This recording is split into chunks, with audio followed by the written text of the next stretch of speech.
So it gives me great pleasure now to welcome our final speaker, Rob Hasselberg. And there he is. He's got up terribly early in the morning in the Netherlands and was even early for this. And Rob is an assistant professor in the Faculty of Science at the Vrije University. That's the English translation. It is not exactly free when it comes to fees, but that's the translation of its name. The Vrije University in Amsterdam in the Netherlands. His field is bioanalytical chemistry, but his main qualification for being here today is that he's from a Huntington's family. So please welcome Rob. Lovely to see you, Rob. Thank you. Thank you, Julie, for this nice introduction. Let me start just by sharing my screen. So if I am not mistaken, you should be able to see my presentation now, right? All good, thank you.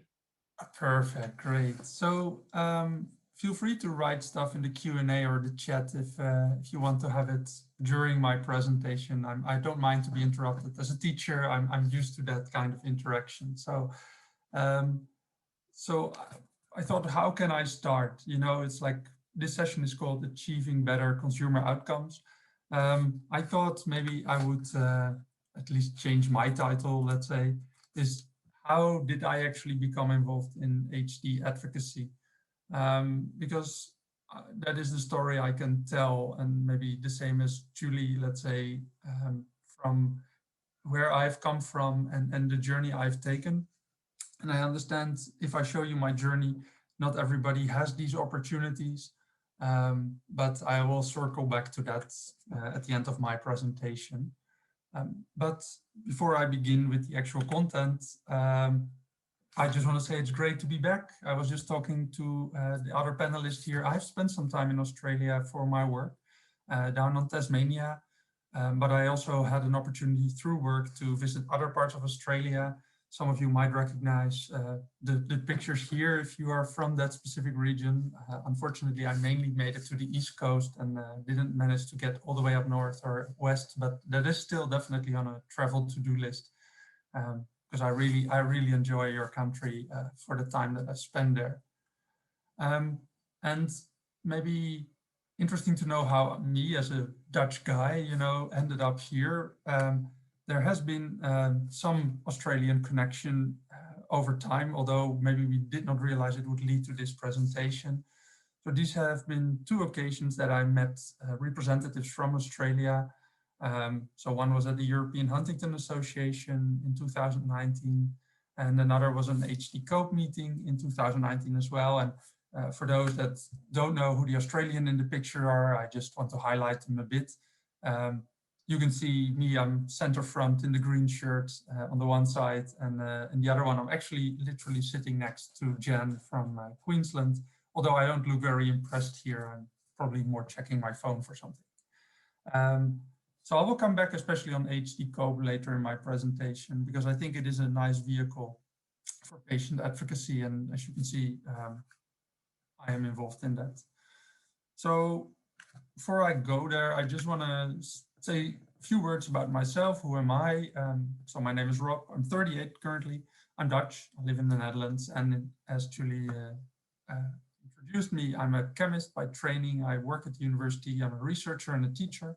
So I'm involved in bachelor and master programs related to all kinds of fields of chemistry. I recently married Alina, who is 34 from Romania, also a chemist. That's how we met. And she's mainly known for sticking up with me and all my quirks for HD. Getting up at 5 o'clock in the morning this morning was not, well, was one of them, to be honest. And I want to introduce you to, let's call him baby A. He's now 28 weeks. We are expecting our first baby healthy through the option of PGD with IVF. And mainly his current activities is mainly being a very active and professional footy player. He found out that he can kick now. So that's a nice new development along the lines. So that's me in a nutshell. I just want to maybe then also share something about my family. How does that look? So my family, and this is always a nice picture. It's a bit maybe small for you to see if your screen is a bit small, but these are my grandparents. So my maternal grandparents. And this is when they celebrated one of their anniversaries for their wedding. And you can see here that my grandmother obviously is not well. She's in a wheelchair, and well, if you can see the face a bit, you can see the open mouth and the tongue sticking out. My grandmother was the one that was carrying the HD gene. This was only formally diagnosed after she passed away, but through, let's say, differential diagnosis, they sort of figured out it must be Huntington and not anything else. And now I'm going to do something very, in a live audience, when you can speak, this goes easier, but I'm going to challenge you anyway in the chat, because, what do people do when they get married? And of course, then you will say they will get children, and that is indeed true. And now I want to challenge you. How many children do you think my grandparents had? I mean, obviously they had my mother, because else I would not have been here. But anybody wants to make a guess in the chat, just pop in a number. Maybe for, let's say, the disclosure, my grandparents were Catholic. Oh, I see numbers popping in. Oh. Okay. Well, actually, I see that a lot of people actually are in the right direction, and there's only one correct answer in the chat so far. I see some 10s and 12s. They were close, but not close enough. It was indeed 11, Julie. That was a perfect guess. So this is, let's say, all my aunts, uncles, including my mother. And maybe good to know, let's say, red means Huntington, green means no Huntington, confirmed by a genetic test. So you can see my grandmother has Huntington, my grandfather didn't. So then my aunts and uncles, we have 4 that are tested positive for Huntington, 4 that are tested negative for Huntington, 1 suspicious, so that's the gray one, 2 white ones that have not been tested. And as you can see, there are 2 circles. So these are my 2 uncles. They are gray-red, meaning they are in the intermediate area. So with a CAG repeat between 36 and 39. So in our family, we have mainly late onset. So my grandmother started to show symptoms in her 50s. So I have an aunt also who started around late 50s. So, maybe that's the luck in our family. And of course, then the question is, what do these people do when they grow up? Of course, they get married and they get children. And now, just for the sake of it, because I have a big family, as you can imagine, I just put the people from the ones that are suspected or not tested, let's say. So you can see they had children, a little bit less than my grandparents in the end. And again, here you can see the greens and the reds, meaning the greens are tested and negative. The reds are the ones tested and positive. And some are not tested yet, of course. That is I'm one of the older cousins, so we have also some underaged cousins in the family that have not had the opportunity to test. So in our family, we went from 1 HD patient, being my grandmother, to 37 at risk when the test was not known, to currently 10 with diagnosis, and probably counting if statistics goes with us. Obviously, we don't hope so, but it is a reality that we have. And maybe just good to know is then to highlight my branch of the tree. So you see here my mother, my brother, and also myself, meaning I'm a gene positive person. I'm a gene carrier, tested positive about 8 years ago. I can show you, because this is always, well, I don't expect you all to read Dutch, although I know Lewis speaks a few words. It took me, and I can translate. I started let's say the process in 2011, and then after, it says na lang overdenken. So after long thinking, in 2013, I decided to get my result, the blood test. And it came back positive with 40 repeats. So I'm on the lower end of the spectrum. And that had quite an impact, of course, and as it will with all of you. I don't want to, this is not to be underestimated. So for me, it was a 3-year healing process, at least, I think, where I had to really, go from the moment that I had the actual event to processing it and giving it place and space in my life. And also as a personality type, I'm there for others. I care for others more than I do for myself often, meaning I was more busy with my family and with friends and giving them the news and taking care of them rather than for me. And that, of course, made it that it took so long to actually go through this healing process. And in this process, and I always a bit, yeah, this is quite impactful for me, let's say, when I have to summarize all these things. Of course, I went through a lot of fears, and this goes in many ways. Yeah, so it goes from the not knowing to the knowing, and will there be treatments? When will I get sick? Is there enough care, etc. But I also took a lot of time to think about these things and to work with these kind of feelings. And I can say, in retrospect at least, it made me a very good advocate, because knowing yourself and knowing your feelings and how this impacts other people, and seeing also what the disease does with other people, helps you being a good advocate, being able to speak out and say, yeah, but this is not what me as a Huntington person, and I speak always for myself and for my mother, who is also a Huntington patient, this is not what we like, or this is not how we approach things, or, so you have to speak from your own experience. Going through this process, at some point, I'm not, how do you say, I'm not a person that likes to do nothing. I like to be active in many ways. So after a while, I got the feeling like, okay, I want to do something for this community, or at least I want to connect with the community, because up to this moment, so this was when I was 33 roughly, so 4 years ago, I don't think I was not really active in the community at all, not with a national association, nothing on Facebook, whatever, nothing.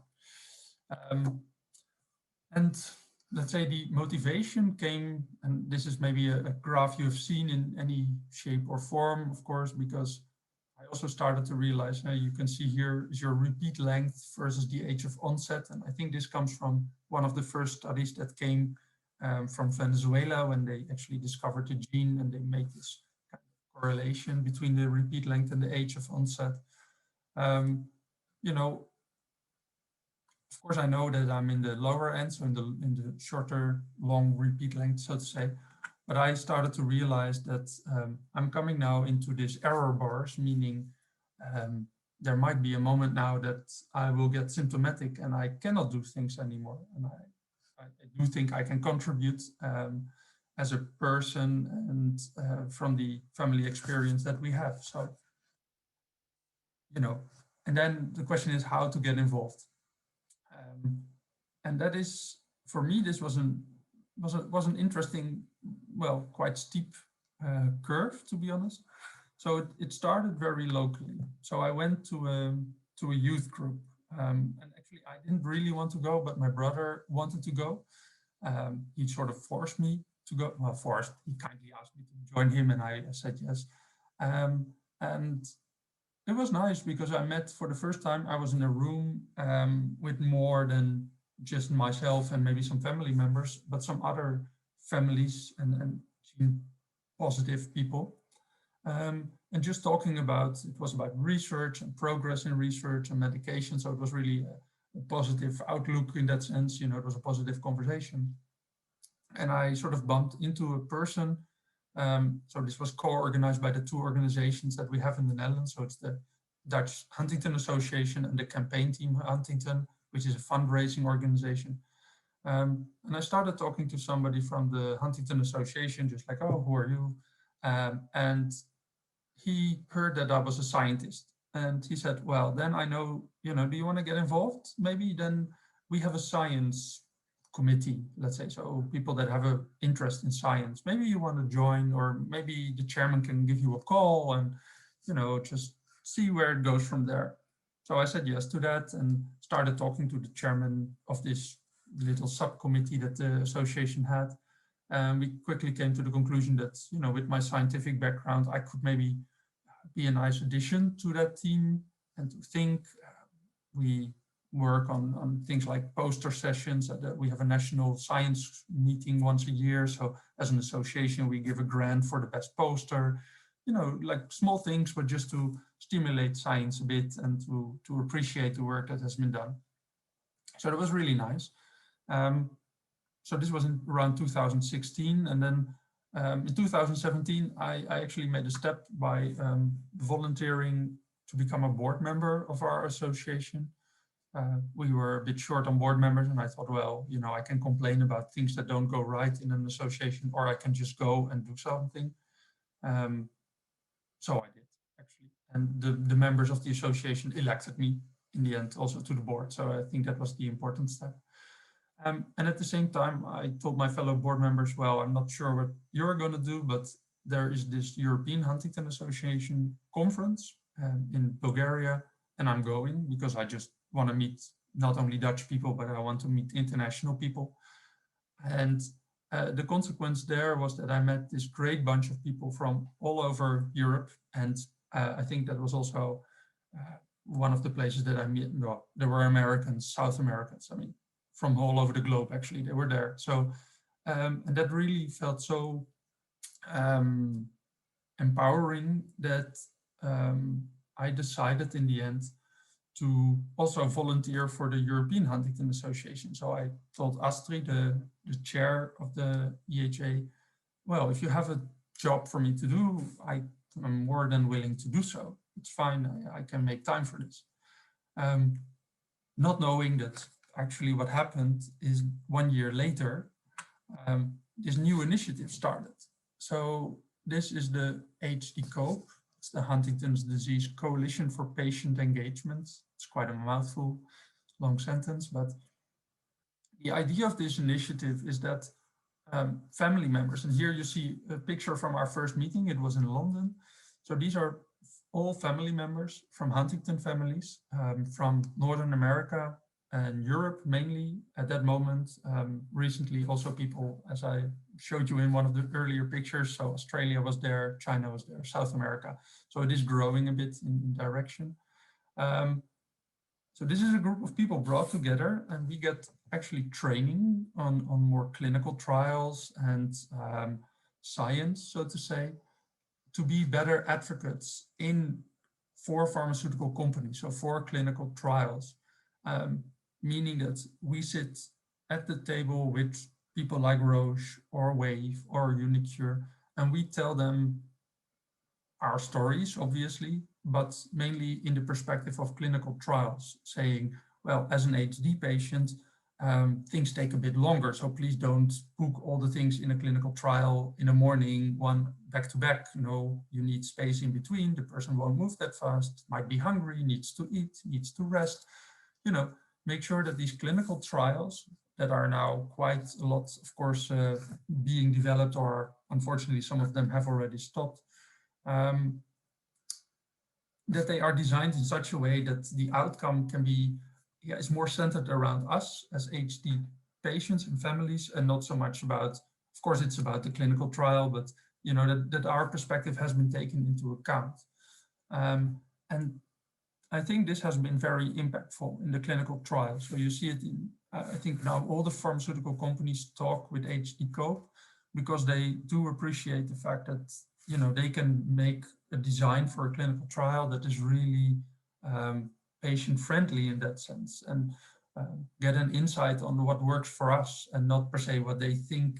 They read about Huntington's disease, but they have not lived Huntington's disease. So in that sense, it helps them hear us say, okay, well, don't do this, do that because of this reason, and sometimes we reinforce each other. So we are with 24 or 5 people here. Sometimes 25 people have the same experience, but also obviously, this better than I do, maybe even, is that every Huntington patient is unique. So having all these different aspects, different cultures, different inputs, also gives them the breadth and the width of the Huntington's community. So this happened in 2018. I got involved. You can see me here. I'm the tall Dutch guy in the center top again. And one of our first conversations was actually with Roche. And what happened next was that of course, and you might have heard about this, and this is of course looking back a bit in retrospect. So the same year, let's say the nice results, initial results, let's say from Ionis were announced. You see here Sarah Tabrizi presenting that during the European Huntington Disease Network EHDN meeting. And Roche took over the trial and started this trial that unfortunately has been halted since. But as I said, we had this first conversation with Roche, and Roche was putting together an advisory board for this trial. You can see a picture here at the bottom. You can see all the people. And they decided for the first time in Roche history to also include family members in this advisory board. So normally these are clinicians, statisticians, you know, people that know about the nitty-gritty science, while designing all these trials. And now for the first time they said, oh no, we want family members because of the HD cope interaction they had. So for some reason they picked me as a, well, you can see me again in the picture. Here in front in the striped shirt, pink and white and black, you can see Cheryl, and Cheryl is the North American representative, also a family member. And she, if you don't know her personally, you should definitely read the book Inside the O'Briens, written by Lisa Genova, which is about a Huntington family, and this whole book is based on her and her family's story. So she has been a patient advocate for, I don't know, probably longer than I'm alive, because she has taken care of her husband and her children that all were gene positive. So this group has now been together for a long time, and even now, since the trial's halted, we definitely are still meeting and to wrapping up all these things, which has been an incredible thing to be heard in such a small committee with all these great scientists, that we can say, oh, but for a Huntington patient, this will not work. And they actually take it into account. So it has been great to do this interaction. And the next step that came from that was even that it was such a great interaction, apparently, that Roche and other pharmaceutical companies are now interacting with us on an even different level, is to talk about partnership. So here you see some pictures from me. One is in France, they're in Sweden, where these are internal meetings where they invite patient and patient representatives to talk about the interaction with pharmaceutical companies, how they can improve in that, and how they should approach the community, rather than, you know, they are dumping that on our plate. Like, how can we work together in partnership to guarantee success? So, well, as you can see, this was over the course of 3 years that I went from a local meeting to this, sitting in front of the CEO of Roche, let's say. So it was a bit of an incredible steep learning curve for myself as well. But okay, that's fine. Still, you know, so this of course all happened, and I understand this. Not everybody can do this. Also, I have a boss who's incredibly supportive of these efforts that I do. You know, this is next to my job, and he is really open for me to do this. So he gives me all the space to do this. So that is definitely, an option, let's say, for me, but maybe not for everybody. You don't have the space and the time to do these kind of things. The other thing that I decided to do at some point, and I think that everybody can do up to some level, is to really go public. So far, of course, all these meetings are behind closed doors, so nobody needs to know that I'm a Huntington patient. But I decided to go in the public eye with that as well, and decide, why should I hide my gene positive status? I mean, you know, it's me. So if you do, you know, I mean, take it or leave it in that sense. So this is just a snippet of the things that I have done. So I did an interview for our national news network. Just after Ionis came with the good results, they asked me if I could be interviewed, and I granted that. I wrote an opinion piece in the newspaper, or I got the opportunity. I can't say that I was the initiator. I was just invited to write something about things like IVF and PGG, because I'm going through this process. And what I do, and this is just not that I'm a big influencer on any social media, but I do share this with my friends. I go to enroll, which you might know, this ongoing longitudinal study. So every year when I go to enroll, I do raise a bit of awareness, posting pictures and talking about, this the experience that I have. I got an opportunity to be interviewed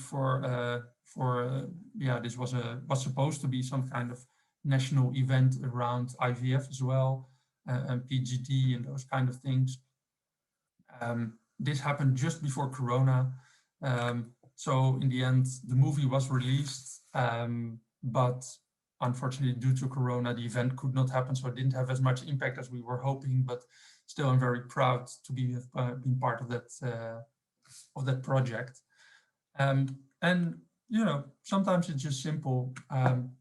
15th of May was Huntington's Disease Awareness Day. I always on that day, I do some sports activities. I do sport anyway, but then I shine it off a little bit more and I try to raise awareness for Huntington's disease.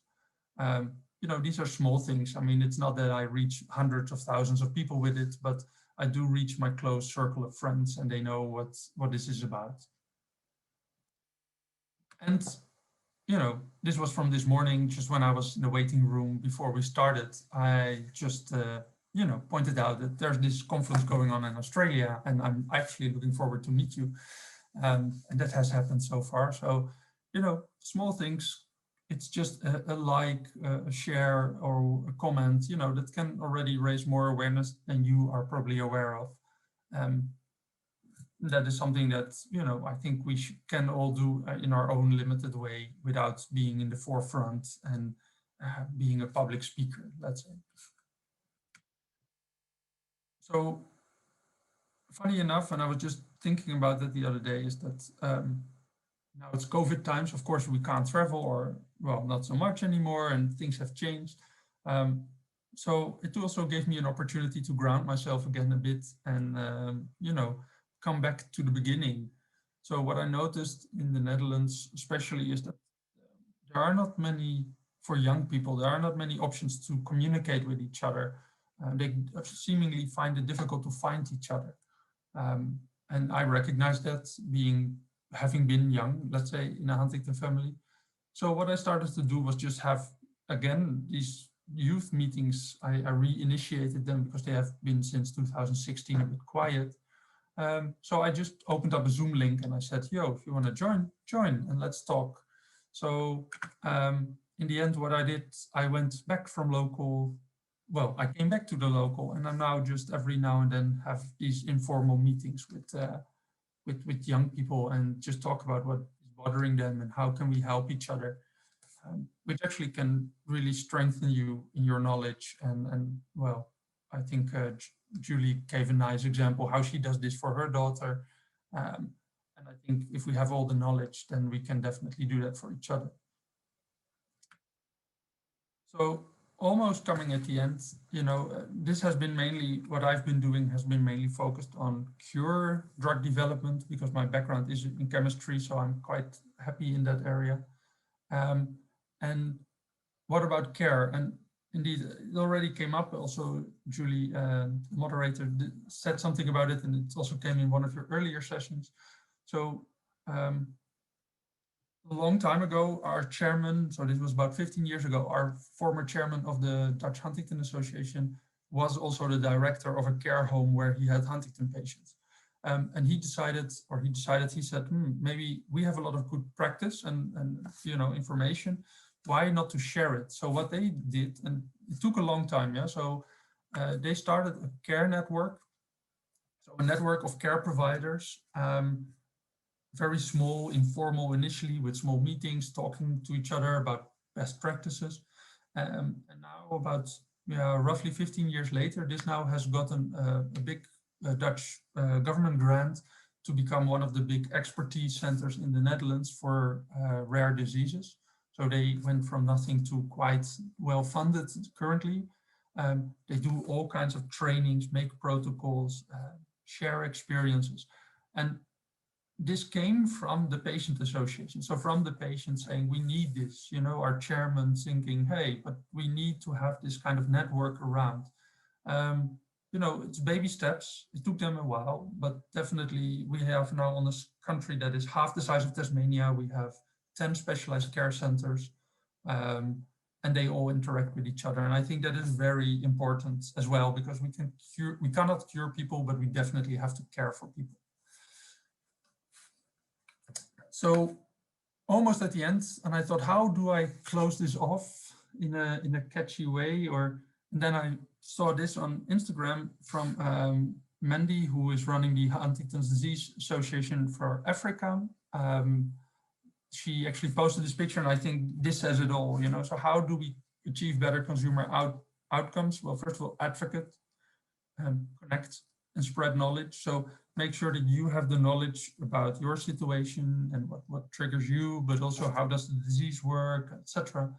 And then you can be a very powerful advocate. And if you're connected, that is definitely helpful as well. And connected doesn't mean to important people, but also to your community, so to other family members. Because, you know, what did I find? And just a big international family of Huntington's disease people. We are celebrating here Christina's 50th birthday. Unfortunately, we were planning, she lives in Portugal. We were planning to go to Portugal to celebrate this with her, but that could not happen. So here we are from UK, US, Portugal, Russia, the Netherlands, you know, just celebrating her birthday in a Zoom meeting, you know, because we have to do something to connect in these difficult times. So, to end, I know we are a rare disease, but definitely we are not alone. So feel free to connect with me. You can find me on Instagram, Facebook, LinkedIn. You can email me if you want to talk about something. Quite happy to do so, always. Definitely not a problem. You know, this way we can make the connections and make sure that we are stronger together, as the slogan of the European Huntington Association was for a while. And I just want to say thank you all for listening. Thank you for the invite to be here. Out of my name, I made small donations to all your local chapters because I didn't pay for participating here, but I did think I would like to contribute to the things that are happening in Australia. So I would encourage you, if you're listening as a participant, also to support your local chapter, because they can do really nice work with you and for you, and you can be involved as well if you would like, most likely because volunteers are always, we're always short of volunteers, I guess, at least in the Netherlands. So, and with that, I'm done. And can I ask everybody who can to come on screen and deaf sign clap? That really, ladies and gentlemen, on behalf of all of you, haven't we just had the most amazing presentations from Lewis, Julie and Rob? Absolutely superb.